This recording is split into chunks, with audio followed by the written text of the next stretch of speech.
Bengal tiger cinema shooting దశలోనే ఉన్నప్పుడు mass మహారాజా రవితేజ 3 ప్రాజెక్టుని లైన్లో పెట్టాడు.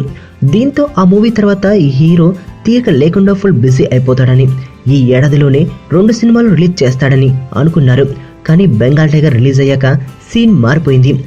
రవితేజ ఒప్పుకున్న సినిమాలన్నీ అటకెక్కాయి. దాదాపు ఏడాది నుంచి ఆ సినిమా ఈ సినిమా అంటూ రవితేజ వార్తల్లో నిలుస్తున్నాడే తప్ప ఏ ఒక్కటి పట్టాలెక్కలేదు. దీనికి కారణం రెమ్యునరేషన్ విషయంలో రవితేజ వెనక్కి తగ్గకపోవడమేనని ఆ మధ్య వార్తలొచ్చాయి. పారితోషికం తగ్గించుకోమని నిర్మాతలు రిక్వెస్ట్ చేస్తే ఎట్టి పరిస్థితుల్లోనూ తగ్గేది లేదంటూ రవి చెప్పడంతో ఆయా నిర్మాతలు అతనితో చేయాల్సిన ప్రాజెక్టులనే రద్దు చేశారంటూ టాక్ వినపడింది.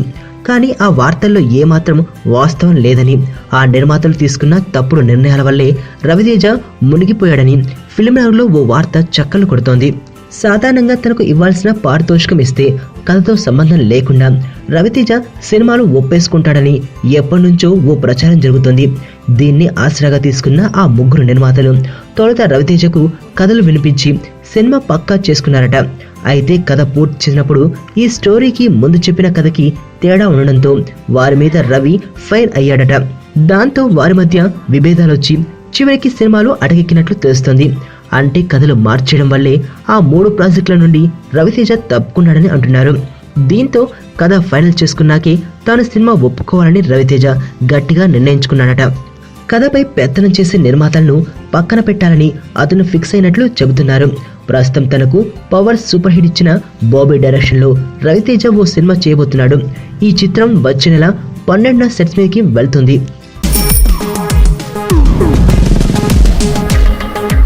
ప్రపంచంలో ప్రతి ప్రేమ కథ మధురంగా ఉంటుంది. మనది మనకు మరీ అద్భుతంగా ఉంటుంది. నా ఫీలింగ్స్ ఎక్స్ప్రెషన్స్ అన్నీ పేపర్ మీద రాసి తనకి ఇస్తాను రా. అవసరమా రా ఇదంతా? ఇన్ఫాచ్యువేషన్ రా. రే, అమ్మాయిని చూసిన వెంటనే అలా